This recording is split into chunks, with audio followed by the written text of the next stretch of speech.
Sunday afternoon is always a particularly delightful time in my week.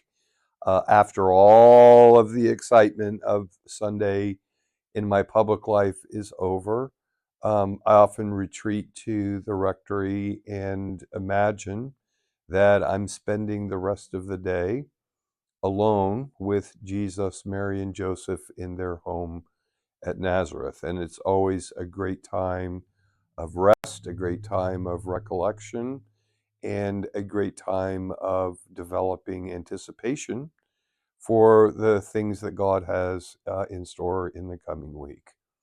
In a similar way, we're about to undergo a transition back to what I find to be a particularly delightful time in the year of a Catholic disciple, and that is the return to ordinary time.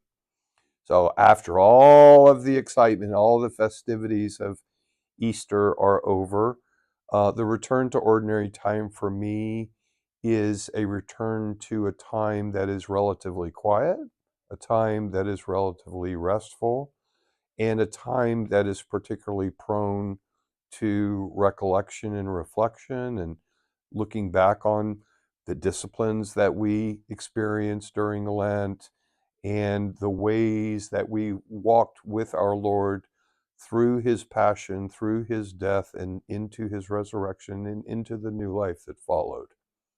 So, this return to ordinary time is a really good time again to recollect the things that God has accomplished in the season of Easter and to begin to anticipate all of the things that God has in store during the return to ordinary time.